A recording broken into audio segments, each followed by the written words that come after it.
Shalom, salam sejahtera bagi kita semua.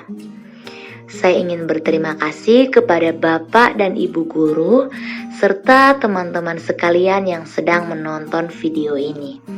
Saya Eunike Patricia Umbudondu dari kelas 11 IPA 4 SMA Kristen Mercusuar Kota Kupang, Nusa Tenggara Timur. Dalam video ini akan menjelaskan materi mengenai perpindahan kalor, di mana saya akan menjelaskan pengertian, rumus, serta macam-macam perpindahan kalor. Kalau begitu, langsung saja. Yang pertama, sebelum kita mengenal lebih jauh tentang perpindahan kalor, sebaiknya kita harus tahu apa sih perpindahan itu. Nah, perpindahan memiliki pengertian tersendiri, yaitu sebuah perubahan kedudukan suatu benda setelah bergerak selama selang waktu tertentu. Perpindahan dapat dikatakan juga besaran vektor, sehingga selain memiliki besar, ia juga memiliki arah. Dan contoh sehari-hari yang dapat kita lihat adalah ketika seseorang sedang berjalan kaki. Disitulah dia melakukan perpindahan tersebut. Yang berikut, setelah kita sudah mengetahui apa itu perpindahan, kita harus tahu pengertian dari kalor. Nah, kalor ini merupakan nama lain dari perpindahan panas, di mana dia merupakan salah satu dari disiplin ilmu yang mempelajari cara menghasilkan panas, menggunakan panas, mengubah panas, dan menukarkan panas di antara sistem fisik. Kita bisa lihat gambar di samping kiri ini, di mana ada objek yang panas dan objek yang dingin. Objek yang panas mentransfer atau membagi energi panas kepada objek yang dingin, sehingga objek yang dingin suhunya menjadi hangat karena mendapat energi panas dari objek yang panas. Untuk rumus kalor sendiri adalah Q sama dengan M kali C kali delta T, di mana Q adalah kalor, M massa benda, C kalor jenis, dan delta T adalah perubahan suhu. Nah, teman-teman, pasti teman-teman pernah bertanya-tanya, apakah kalor dan suhu itu adalah sama? Saya juga pernah seperti itu. Saya pernah bertanya-tanya bahwa apakah kalor dan suhu itu adalah sama. Namun ternyata pengertian kalor berbeda dengan pengertian suhu. Mengapa? Karena suhu sendiri adalah derajat panas atau dinginnya suatu benda. Sedangkan kalor adalah energi yang dipindahkan dari suatu benda ke benda lainnya karena perbedaan suhu atau temperatur tersebut. Nah, kalor memiliki dua macam satuan, yaitu joule dan kalori, di mana 1 joule adalah 0,24 kalori dan 1 kalori adalah 4,2 joule. Nah, selanjutnya, pernahkah kalian mencoba memasukkan sendok besi ke dalam air yang panas?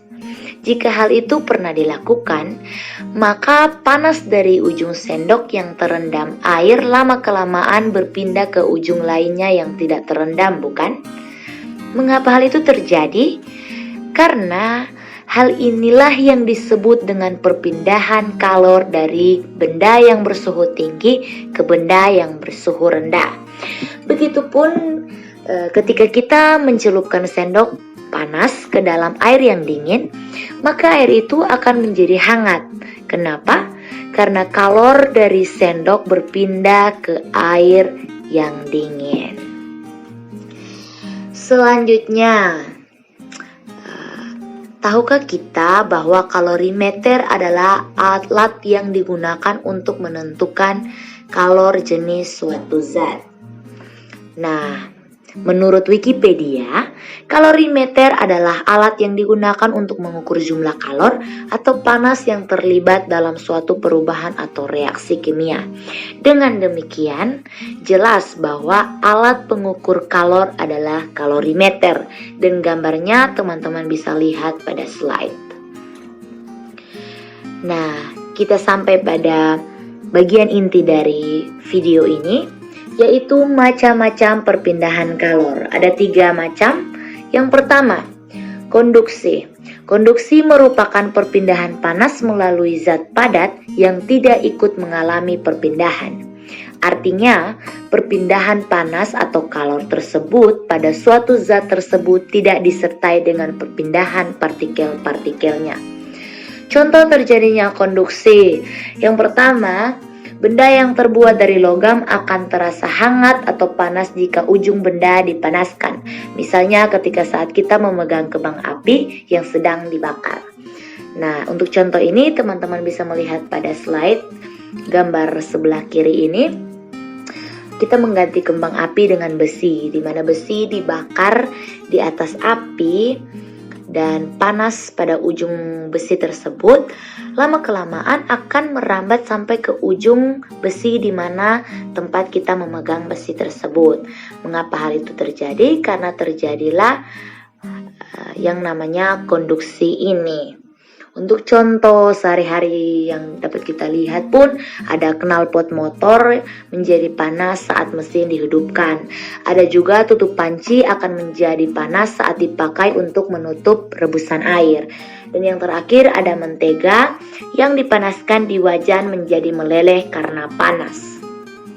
Macam-macam perpindahan kalor yang berikut adalah konveksi. Konveksi merupakan perpindahan panas melalui aliran yang zat perantaranya ikut berpindah. Jika partikelnya berpindah dan mengakibatkan kalor merambat, maka akan terjadilah konveksi. Konveksi terjadi pada zat cair dan gas, di mana gas itu adalah udara atau angin.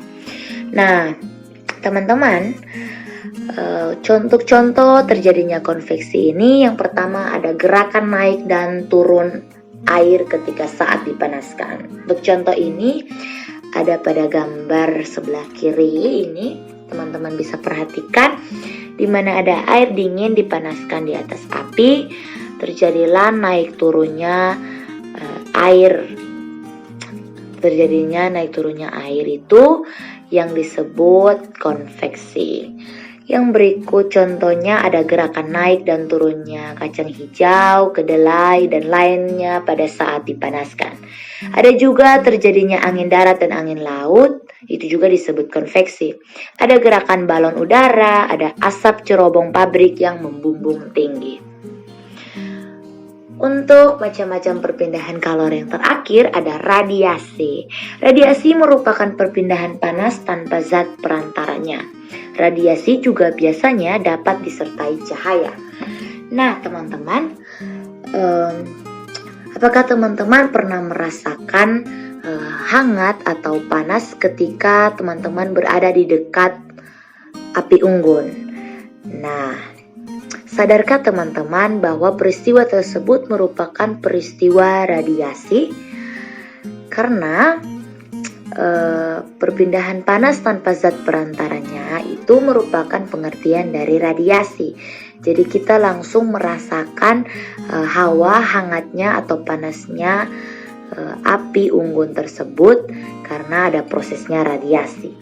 Nah, kita masuk pada contoh terjadinya radiasi. Yang pertama ada panas matahari sampai ke bumi walau hanya melalui ruang hampa. Dan yang kedua yang tadi saya jelaskan, ketika tubuh kita terasa hangat pada saat berada di dekat sumber api seperti pada gambar yang ada pada slide. Dan contoh yang berikut ada menetaskan telur unggas dengan lampu. Dan yang terakhir ada pakaian menjadi kering ketika dijemur di bawah terik matahari. Baik, demikian penjelasan atau presentasi saya. Mohon maaf jika ada kekurangan atau kesalahan. Saya mengucapkan terima kasih bagi kita semua yang sudah menyaksikan video ini. Tuhan Yesus memberkati.